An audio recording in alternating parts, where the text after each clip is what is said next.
guys, I hope you're having a wonderful day today, and I want to welcome you back to Karins Orchids. Now go ahead and hit the bell if you want to subscribe to more of this content. Today's video is going to be a CareCollab video, and the CareCollab today is going to be about my Angraecum, Leonis, the lion Angraecum. And the other collaborating channels this time is Ninja Orchids, Attainable Green, Tropical Plants Finland. So after watching my video, go ahead and tune over to their channels. I'm going to make links to their channels and hopefully to the videos as well in due time. And if you're still not sure what a CareCollab is, this picture will describe it perfectly well. And now when you read about it, I would like you to join. The more the merrier, as they say. It's for everyone who's growing orchids. Everybody can join, alright? And now, I'm going to talk a little bit about my Angraecum, Leonis, and I'm also going to sum up briefly how my 3 other Angraecum type orchids are doing, and the progress, and what they're potted up in, and yeah, so on. So now guys, where is my Leonis lurking? Where can this little orchid be? It's behind here. There's my Angraecum Leonis. And for now it's got 58% of humidity, 26.7 degrees Celsius. So I can get rid of this one. Alright, let's put him in the spotlight, shall we? So here's my lovely little orchid. And this one, I got it from eBay almost 4 years ago as a very young specimen. And when I got it, it was sitting in 5 centimeter wide plastic pot. And I don't remember the seller's name. All I can see now is that it's got a yellow tag with some handwritten text on it that's almost faded away. And nothing to the backside, so, well, I don't remember. But I got beautiful plants from him, so it was okay. This one, as I said, was a young specimen. And it really is a specimen. It's a species. And this one was described in 1885. You can see on the pic from Bluenanta here what it can look like. And this one exists in 2 varieties. One with fleshy leaves, a little bit more small-sized one. And that one, I guess that's the one I got, the small-sized one, comes from the northern Madagascar. And the larger one, I guess that some of the other collaborating channels has got the larger variety. I hope so. And that one is endemic to the Comoros Islands between Madagascar and Africa. And as you can see, it's a star-shaped, small-sized epiphyte. And it carries about 4 to 5 triangular-shaped, sometimes fleshy leaves. Yes, they should be fleshy. And it only has 4 leaves right now. And that's not a disaster. And it's a very slow grower, and it produces about 2 leaves a year. And that's true. It really is. And it drops 2 leaves a year. So that gives it a constant number of leaves in between 4 to 5 triangular leaves. But in return, the leaves are growing wider. This one was about this wide when I got it, so it's really growing on. Width-wise, that is. And its blooming period is during the winter time. And its blooms comes out from the first or second leaf base. So it blooms with approximately 1 to 7 fragrant star-shaped white medium-sized flowers, which measures about 3 to 4 centimeters across the petals. And it's a low light orchid. I wanted this guy to perform and look even better when it was time to show it in this CareCollab.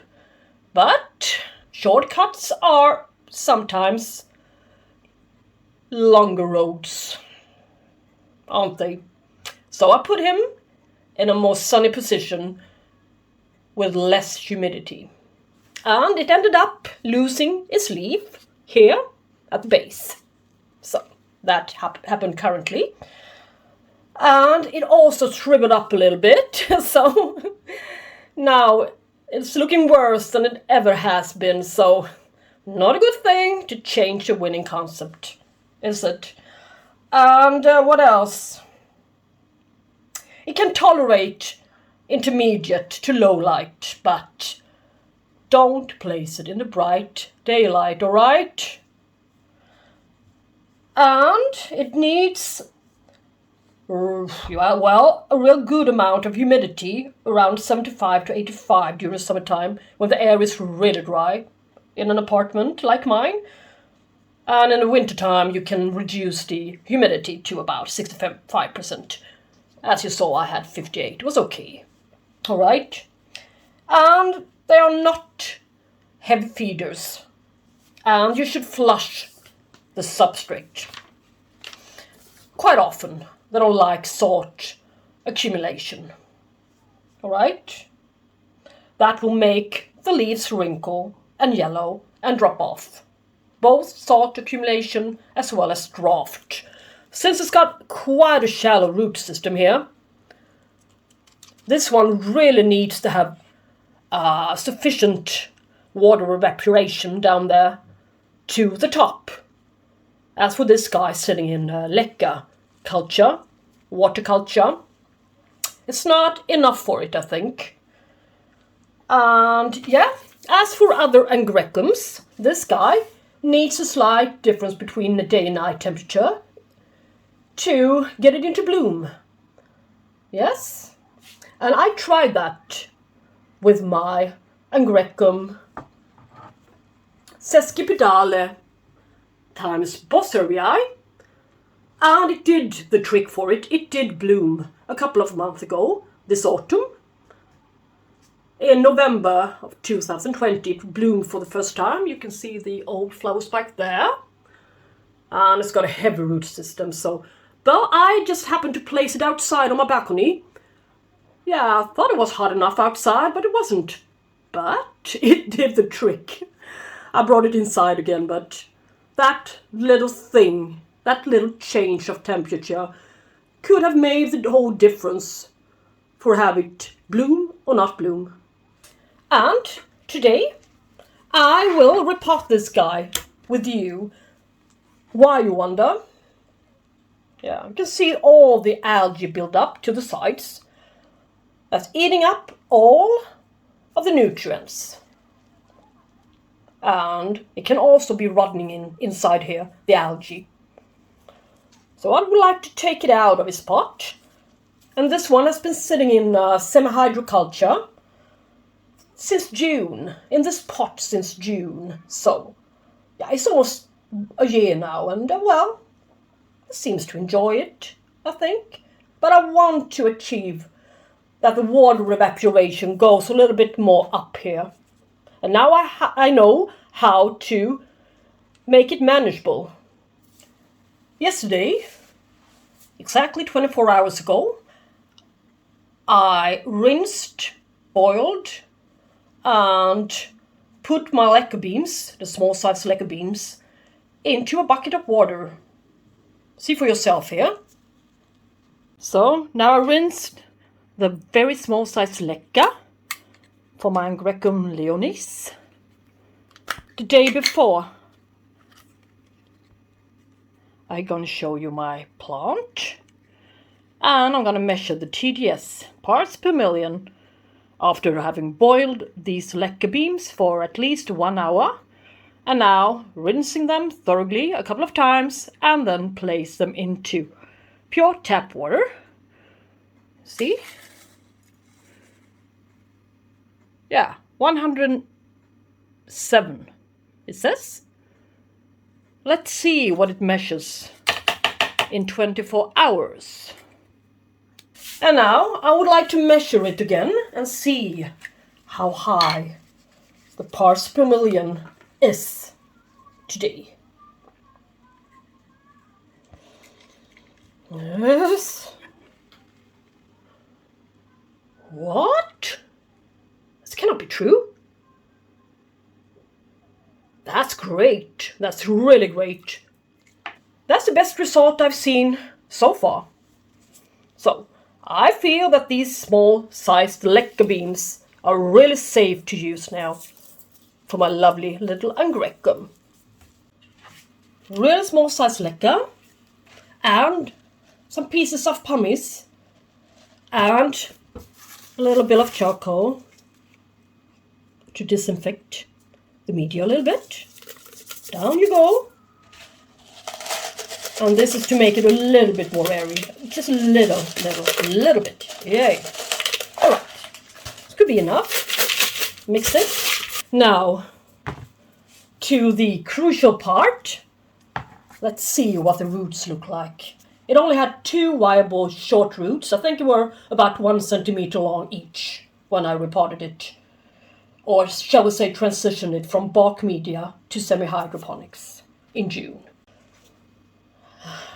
It's hard to believe that I had this guy for almost 4 years now. But one day it will bloom for me. Perhaps if I place this guy on my balcony this summer for a couple of nights.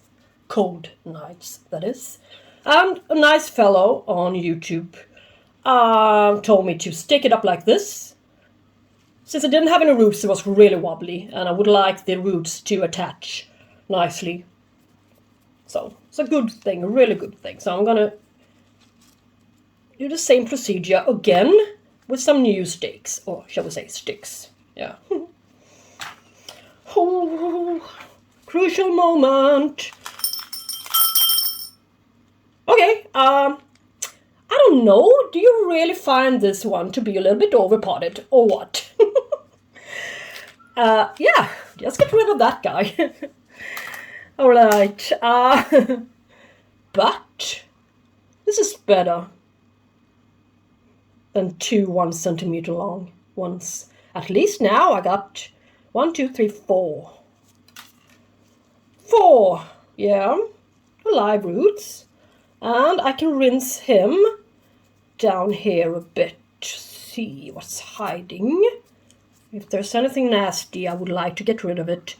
But I see there's a bump here. Me and my bumps. But yeah, what is it then? Could it be that these guys can produce cakeys from the base? Basal cakeys, so to speak? This is sure going to be interesting, indeed. Let's now choose wisely when it comes to what pot to use for it. Alright. Well, this one is quite large, but the thing is that I would like it to, it might as well just lean on it, alright? With its leaves to the side, it doesn't matter. Like this, so. Will be quite a shallow pot anyway, and I can make the water reservoir quite high, I think, this time. So I have to make a few holes up here. I think it would be suitable. See here and here. Yeah, will be okay. So now we see. Add some media.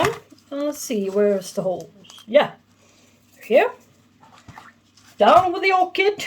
I think I'm going to make a little bit more space to the front side. Here. Yeah. Some nice new roots. It's going to be perfect, this repotting, I think. Comes the warmer weather. It's going to be great for it.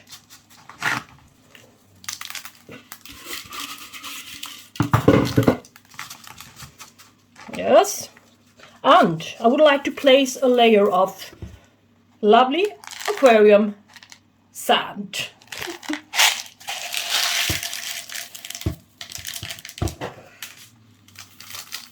To keep the humidity down.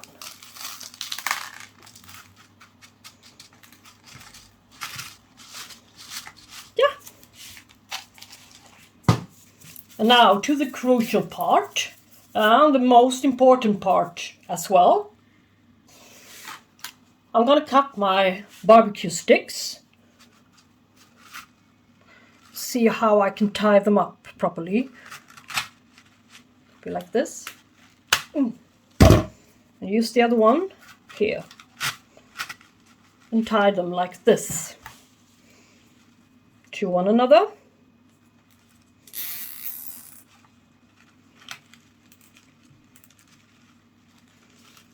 The ugly side to the back.